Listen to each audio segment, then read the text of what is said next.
आपण बघत आहात DPA न्यूज मराठी, शोध सत्य बातमीचा। चंद्रपूर जिल्ह्यातील चिमूर तालुक्यातील वाहनगाव या गावचे सरपंच प्रशांत कोल्हे हे नेहमी चर्चेत असतात, परंतु आता मात्र थेट वाहनगाव सरपंच प्रशांत कोल्हे हे अडचणीत आल्याची माहिती प्रियंका ठमके यांनी दिली। प्रियंका ठमके यांनी माहिती देताना सांगितले की वाहनगाव सरपंच प्रशांत कोल्हे यांनी वारस प्रमाणात दिले या कारणामुळे अपात्र करण्याबाबत व इतर काही बाबतीत मनमानी कारभार करतात अशी तक्रार जिल्हा परिषद मुख्य कार्यकारी अधिकारी चंद्रपूर यांच्याकडे दाखल केली होती। मात्र कार्यकाळ जास्त लागल्याने विभागीय आयुक्त नागपूर यांच्याकडे अपील करण्यात आली। सदर अपील मध्ये माहिती पुरवण्याचे आदेश दिले असताना हलगर्जीपणा झाल्यामुळे जिल्हा परिषद मुख्य कार्यकारी अधिकारी चंद्रपूर यांना तातडीने अहवाल सादर करण्याचे आदेश देण्यात आले। त्यामुळे जिल्हा परिषद मुख्य कार्यकारी अधिकारी चंद्रपूर यांनी गटविकास अधिकारी चिमूर यांना अहवाल सादर करायला सांगितले असता गटविकास अधिकारी यांनी काही आर्थिक बाबतीत तपासणी केली असता पैशाची अफरातफर झाल्याचे निष्पन्न झाले आणि मुळात सरपंच प्रशांत कोल्हे यांनी वारस प्रमाणपत्र देऊन पदाचा दुरुपयोग केला, त्या कारणावरून अपात्र करण्यात यावे आणि वाहनगाव सरपंच प्रशांत कोल्हे हे सरपंच पदासाठी पात्र नाही असा अहवाल जिल्हा परिषद मुख्य कार्यकारी अधिकारी चंद्रपूर यांनी विभागीय आयुक्त नागपूर यांना पाठवून वाहनगाव सरपंच नामे प्रशांत कोल्हे यांचे पद काढून घेण्याबाबत आदेश करावेत असा अहवाल सादर केला, अशी माहिती प्रियंका ठमके यांनी दिली। मी प्रियंका ठमके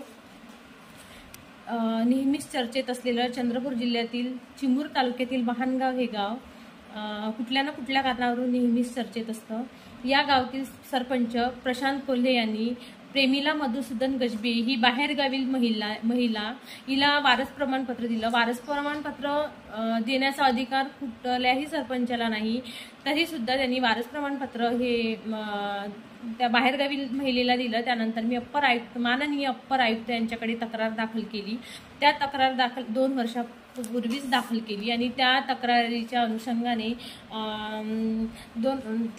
CO मार्फत BDOने चौकशी सादर केली आणि त्या चौकशीमध्ये वाहनगाव येथील सर्व भ्रष्टाचार काही प्रमाणातच भ्रष्टाचार उघडीस आला आणि अजूनही खूप मोठा भ्रष्टाचार त्या वाहनगाव ग्रामपंचायतमध्ये झालेला आहे असं मला नक्कीच वाटते आणि या अनुषंगाने आपण लवकरात लवकर कारवाई करून अजून भ्रष्टाचार उघडीस आणावा व पूर्ण दंड त्यांच्याकडून वसूल।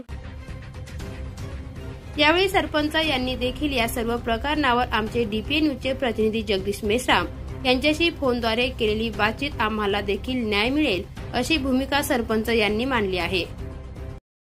प्रशांत भाऊ, काय म्हणता? ताईने ते बातमी आली होती नाही का, त्याच्यावर तुमचं म्हणणं मांडायचं तुम्हाला। हो, तर त्या संदर्भात मी तुम्हाला फोन केला ना। त्या जे मातापत्र व्हायरल झाले आहेत त्या संदर्भात तुमचं काय म्हणणं आहे? तो आदेश नाही आहे, तो निष्कर्ष आहे फक्त। आदेश नाही, निष्कर्ष आहे। अच्छा, तर याच्यावर काय म्हणणं आहे तुमचं? झालं ना, जे निष्कर्ष आहे तर आमचं पण म्हणणं ऐकून घेईल ना आदेश देताना। बरोबर बरोबर नाही का, त्यावेळेस आम्ही आमचे पुरावे आमचं म्हणणं त्या समोर मांडू आम्ही। हो हो, आणि हे जे सगळं चालत आहे हे राजकीय दबाव चालू आहे। अच्छा, बरोबर आहे का नाही? बरोबर का हा जो प्रकार घडला असेल तर याच्यामध्ये निवड सरपंच हा दोषी राहत नाही, त्याच्यामध्ये सचिव सुद्धा असतो। बरोबर, पण त्याच्यामध्ये आपण सचिवाचं कुठेही कारवाईचा उल्लेख न करता केवळ एका सरपंचाला त्याला पदापासून दूर करायचा आपला एक राजकीय डाव आहे।